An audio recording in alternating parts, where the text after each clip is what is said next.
Nick's just done you a favour. Don't start me on it.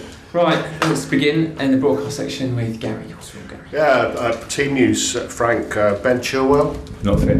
No, we're hoping that Chile may be fit, possibly the last game or two of the season, but that's a tight call. It's a similar story with Mason Mount. Maybe a little bit similar with Reece. I feel like Reece might be slightly behind that, so we're obviously chasing it a bit now. Yeah, another setback there for Ben. It gets frustrating, doesn't it, for him particularly? Yeah, and I feel for him and all the players that want to play and represent the club, and obviously we miss big players. You know, Reece and Mason and Chile, big England internationals, successful with the club, and I've not really had the benefit of them in this short period. Chile, I suppose, a little bit, but Mason hasn't really contributed at his top level where he's been fully fit. So, but it is what it is. Wesley, better news? Or? Yes, Wes has been training this week, so he's good. Mark Cucurella? No, won't be fit for this game. Again, probably questionable in line with the others for that final week of the season. And Koulibaly, finally. He's trained with us the last couple of days, a little bit managed, not full training. So again, looking at the next week where we have 3 games in 6 days or whatever. So all of those hopefully in a bit of contention, but of course will they be match fit is the other question. On Ngolo Kante, he seemed to indicate to Sky Sports News yesterday that he'd be willing and happy to sign a new deal here. Is that your understanding, and how important is he? Okay, he's had injury problems and he's not as young as he was, but he's still a top quality player. Yeah, I've got no understanding as Ngolo's speaking. I don't know that situation. He's obviously a very, very high level player. I've said that many times. But working with him again, he's still got lots to offer. Absolutely. Every game he's played for us in this short period is similar to Ngolo at his level, and he's been a huge asset for the club. We know that. Training off the back of a win, slightly different feeling. It's always a boost, isn't it? It's a boost. It's a nice feeling. Players have to strive for that feeling again. That's what builds winning teams. And at the moment, we are obviously in some form of a building process because of the difficulty of the season. So it was a small step forward. You said before about playing for pride, playing for the badge. Obviously, there isn't really anything in terms of position in the league to play for, but there's integrity, isn't there? The integrity of the league, because you're going to have a big say as a team in all areas of the league. Relegation with Forest, the title with Man City, the Champions League places with Manchester United and Newcastle. Is that something you talk to your players about? No, not in that context, just that we play for pride in every game. No matter what the consequences for anybody else, it's our consequence that we're concerned about. Obviously kept Everton up last season. You can contribute to that again by beating Forest, can't you? Maybe, but Everton's fate is in their own hands at this point, I think, and it's not in my concerns really. I lived that life last year, and I have a lot of connection to the club. In the year that I had there, it was a really enjoyable time for me. But as much as I would support them from afar, it's not in my concern as Chelsea manager. But of course, I hope they get the job done because I know what that feeling is. Any manager update? No. Permanent manager update? No. And just finally, Charlie Holland has been a bit of an internet sensation this week. I know because of his age you don't make too much of it.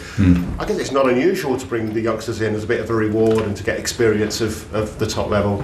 Yeah, I mean, it was a day where our 21s and 18s had stopped training. They've broken up already. Charlie's the captain of the under-14s, had a very successful season, and he came over and took part in the warm-up and the boxes, and then the internet did the rest and made it more of a story. But it's nice. To have a link to the academy. It's important for young players to have a feeling. If they do well, they can have small inputs. But with Charlie, that was the situation. So, another day, it may be another player that can come in and get that valuable experience in a small way. And we hope that obviously can invigorate the young players, knowing that those things are possible. Thank you, Jake. Hi. You said there was a change in the mood this week after the win. Is it as simple as that at this point? Win changes the mood. It's simple as that. I think in football it can be, but you also can't get carried away over win because it can. As much as sometimes I can look at defeat and see positives, I can look at a win and see a lot of things we need to improve. So it's nice for that general feeling of confidence within the building, but in terms of where we want to be. It's a small step. I said it after the game, so it's just nice and it's something that has to be carried on with, and just by celebrating it all week is not going to be the answer. Another game comes in the Premier League with a team fighting for their Premier League lives, and we have to match that intensity and desire because those are the rules in the Premier League. Now you've had some time to reflect though on the win. Was there anything that you could pinpoint from the performance that maybe was missing before? Well, no, I think it's hard to directly compare performances. You know, I think a simple form of football is that when you take chances, you can win games, and then a lot of other stuff can be glossed over for good or for bad. So in this game, you know, we score from a set piece, which is something we haven't been doing enough this season. We also are clinical in the third goal, which kills off the game. And if you look at certain games we've played in my time, and I won't speak for before too much, but we have opportunities to be clinical at that end of the pitch. And if you can't do that, then it's very hard to get into the top half, top 8, top 6, top 4 if you don't have a real clinical edge at the top end of the pitch. And you can't conjure that up in a short period. It has to be developed, worked on, recruited, all those things. But we were more clinical. I thought the performance was good, but it's not exactly where we want to be. In this period, for me, it won't be a question of trying to take us to exactly where I want to be because the time isn't there. But it was a nice step. Obviously Forest won the other day, but they're still very much in the relegation battle. What kind of test then do you think it is to play against a team that's fighting for their lives? What do you expect? A really big one, like they've given, you know, big teams recently in Liverpool's and Manchester United's, and winning against Southampton and beating the team at the level of Brighton. You know, they have to give them complete respect in a strong squad, strong coach, effective way of playing. I think they've kind of not changed, but they've evolved through the season in terms of their style, which is very effective. A lot of speed on the counter-attack, very threatening in terms of set pieces and some of the more direct stuff, which is fair play because they're fighting for everything. And just lastly, home form hasn't really been as good as I'm sure you'd have wanted to be in the last few matches. Do you think, obviously the game is at home tomorrow, do you think that's starting to maybe weigh a little heavy around the players' necks playing at home? I think if form's not been great, and that's probably since I've been here and preceding that's very normal and human. That can build up some nervousness amongst players and fans. The only way through that is to dig in and try and do the right things. I've been there as a player many a time, and that's what the players have to do, as simple as that, and then the crowd will go with them, and then with that you can become a bit of a force, but we're obviously striving for that. Best of luck, thanks. Last one in the broadcast section, Simon. Hey Frank, can you talk about Lewis Hall? Has he got a chance of starting given the injury issues? Yeah, I think Lewis has a chance.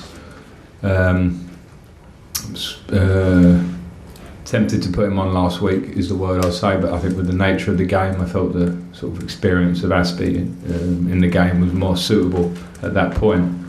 I'll view this game on its merits as well, but I think in terms of Lewis, I've been really impressed with his training. He's a very good player, really talented player, and you know, I think if anything, there's one thing he needs to come out of himself that bit more, because he should really trust how good he is and feel at home with the group. I think he does feel that. And games I watched from afar. I didn't get to work with Lewis before I was a bit younger, so I've been watching him from afar. I've been really impressed, and he hasn't dampened that at all. The opposite. So he's in the running for the last 4 games to be involved. Can you just clarify? Because there's talk that he was called up for the England Under-20 World Cup squad. It was Chelsea's decision, his decision, how that sort of played. Yeah, it's my decision that he needs to stay with us for the 4 games. We've obviously got injuries at both our left backs who have been playing regularly this season, and that leaves us in a position where we want and need Lewis. And have you got anything that the timing of this tournament? Because Chelsea aren't the only ones that have made this kind of decision. Yeah, I mean, a mystery.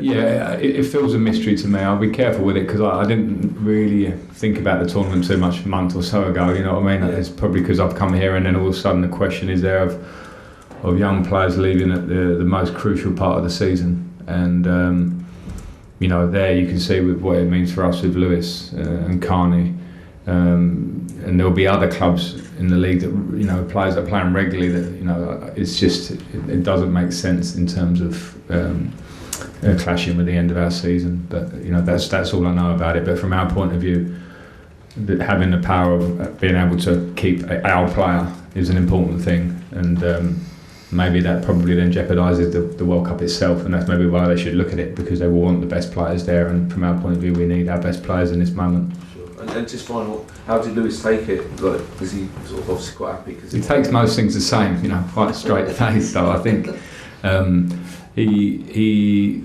would have wanted to play for his country, and I'll be honoured to represent. So obviously that's a good thing. Maybe normal, but that's a good thing. But also he's come through this academy and will be desperate for opportunity, and I think that's what I sense from him. So I think he did it right on both sides. He would have been happy to go, but now he's happy to hopefully get some opportunity in these last games. Okay, leave it there. Cameras off, please.